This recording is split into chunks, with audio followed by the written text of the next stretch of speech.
நீங்கள் இப்போ பார்த்துட்டு இருக்கிறது டிவிஎஸ் கம்பெனியில் இருந்து விட்டிருந்த ரோனின் அப்படின்ற மாடல். இதோட இன்ஸ்ட்ருமெண்ட் கிளஸ்டரில் என்னெல்லாம் இருக்குது அப்படின்றது தான் இந்த வீடியோ பதிவு. இந்த வண்டியில் ரைடிங் மோட்ஸை பொறுத்த வரைக்கும் அர்பன் ரெயின் அப்படின்னு சொல்லிட்டு 2 ரைடிங் மோட்ஸ் கொடுத்துருக்காங்க. நீங்கள் எந்த ஏரியாவில் வண்டி ஓட்டுறீங்களோ அதுக்கு தகுந்த மாதிரி ரைடிங் மோட்ஸை வந்து நீங்கள் செட் பண்ணிக்க முடியும். அண்ட் பேட்டரி லெவல் வந்து கம்மியாக இருந்துச்சு அப்படின்னா அதை டிஸ்பிளேலே காட்டுற மாதிரி ஒரு சிம்பிள் கொடுத்துருக்காங்க. அதே மாதிரி சர்வீஸ் ரிமைண்டரும் கொடுத்துருக்காங்க. அண்டு கியர் இண்டிகேட்டர் கொடுத்துருக்காங்க. அண்ட் இதில் வந்து பார்த்தீங்கன்னா மோடு செட் அப்படின்னு சொல்லி 2 பட்டன் இருக்கும். இந்த மோட்கிற பட்டன் நமக்குனீங்கன்னா ட்ரிப் ஏ, ட்ரிப் பி, அதுக்கப்புறம் டிஸ்டன்ஸ் டு எம்டி அப்படின்ற 3 டீட்டெயில்ஸை வந்து நீங்கள் தெரிஞ்சுக்க முடியும். ஸோ டிஸ்டன்ஸ் டு எம்டி அப்படின்றது இன்னும் உங்கள் வண்டி எத்தனை கிலோமீட்டர் போகும் அப்படின்ற டீட்டெயிலை வந்து கொடுத்துருப்பாங்க.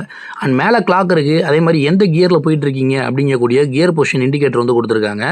அண்ட் இது மட்டும் இல்லாமல் ஏபிஎஸ்க்குன்னு உண்டான லைட் கொடுத்துருக்காங்க. இதில் டியூயல் சேனல் ஏபிஎஸ் இருக்குது இந்த மாடலில். ரைட் சைடு இண்டிகேட்டரில் உங்களுக்கு மோட் பட்டன் கொடுத்துருக்காங்க. அதுக்கு மேலேயே வந்து பார்த்தீங்கன்னா ஹசார்ட் பட்டன் வந்து கொடுத்துருக்காங்க. ஸோ இந்த வீடியோவுக்கு ஒரு LSC தட்டி விட்டு போங்க. அண்ட் மேலும் ஆட்டோமோட்டிவ் கண்டென்ட்ஸுக்கு எங்களை ஃபாலோ பண்ணிக்கோங்க.